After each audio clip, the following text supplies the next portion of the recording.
I feel that for the people with whom you are very, very close, what really matters is to make a very personalized kind of a statement by giving a real gift. And I can relate to this phenomena myself by looking at my daughter. My daughter is actually the most important person in my life. She is going to be 9. Incidentally, her birthday will be celebrated next month, and I have been giving gifts to her continuously. Whenever I travel, whenever I come back, I make it a point to pick something which she will like, or something which she will appreciate at a later point of time. And while her birthday is going to be celebrated next month, from today itself, there are 6 of us in the family. I am there, my wife is there, my mother is there, my wife's mother is there, and a cousin and his wife also stay here in Hyderabad. So she has already started planning that there are 6 people who can give gifts to her, and which are these 6 gifts going to be. So she's making lists and she's changing those lists, she's taking our inputs. It's a very big thing of working out what gifts to give to her and what kind of gifts she wants to actually receive, and what value she gives to those kind of things. So in my opinion, while internet friendships etc.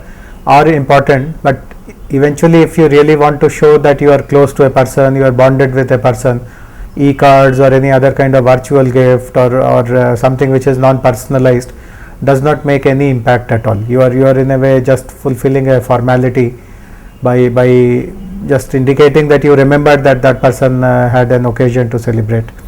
But eventually there is no substitute for giving an actual gift, and that too a carefully thought of gift, something which represents or reflects something about you, and also means something to the person who receives that gift. Not really, as I said, see, eventually a gift is something which can be given in 2 ways. One is that you make an effort to purchase that item. You go to a shop and identify something which you feel that will make a difference, will have a meaning or a significance. The other is that within your house, if you have something which you think that will matter more to someone else. So these are the 2 ways in which gifts are given. And I feel that, for instance, whenever I travel either within India or abroad, I do make a point to pick up things which are reflecting the culture or the lifestyle of that area, and bring those kind of items and gifts, and I give it to many people who matter to me. And therefore it is not very important that there has to be something linked to an occasion itself. It can be at any point of time. Basically it's a way of communicating the fact that you are someone who is special to me, and I am giving this gift to you, behind which this is the significance, and I hope that you will receive it in this manner and you will value it or appreciate it in a particular way.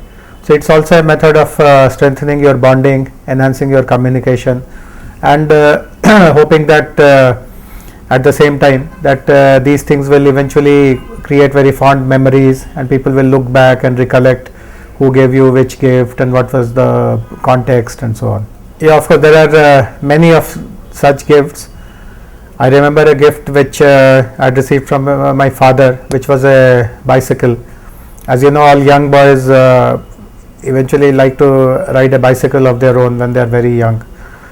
So in my case, when I got a good in those days BSA SLR was a very popular model of cycle, that is. So I was given that bicycle by my father, which I remember well. And there are also lots of surprise gifts. For instance, in my childhood days, lots of childhood magazines used to be published. So one after the other, my parents got me subscription to all those magazines. So in a month's time, let us say, I would receive almost a dozen magazines by post and all. So that was a nice gift.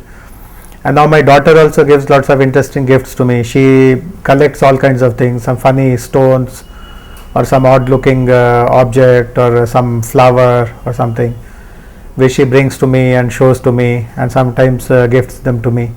On Father's Day or on my birthday or on some other occasion, she makes very nice handmade cards. She sketches them herself. She writes some nice message. So these are things which are very, very valuable, very memorable. So the fact that someone has thought of you, you are in someone's thoughts, someone has taken the effort to choose a gift, and obviously the selection of that gift has some meaning. It connects you to that person in some way. This is something which causes tremendous happiness. It is something which is priceless, really, to feel that even in these days, when families are getting isolated, people are living more and more independent kind of lives, that level of interconnectedness is going down.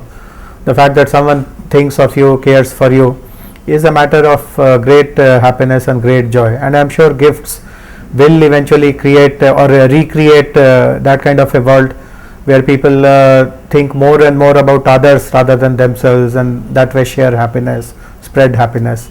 So it is a concept whose value cannot be undermined, something which needs to be propagated in a very, very big way. Of course, in tourism, our effort was always to give more tangible gifts, because for visitors who come to Hyderabad, going back with a memento or a piece of Hyderabadi art or its handicraft, etc., would always be important. And I participated in a number of international trade fairs in which we put up our pavilion about Andhra Pradesh and Hyderabad, about our tourism attractions. And I remember in all these international trade fairs, tourism fairs, etc., we would carry small gift items like some Kondapalli toy or some small piece of Bidri art or any such popular Hyderabadi artifact, etc. And I recall that our stall would be flooded by people who would come there, of course basically with lots of interest in receiving or collecting a gift, but having come there, they would also kind of look around, talk to us, try to understand what Andhra has to offer.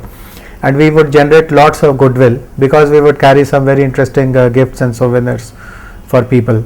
So gifts play a very, very important role in the world of tourism, and I'm very sure that whenever we go somewhere also, we like to buy stuff not only for our own selves, but as a way of sharing that world's culture, that world's art forms with people close to us. I do hope that this concept of giving gifts, receiving gifts, and basically developing a connect with people through this habit of gifting remains strong.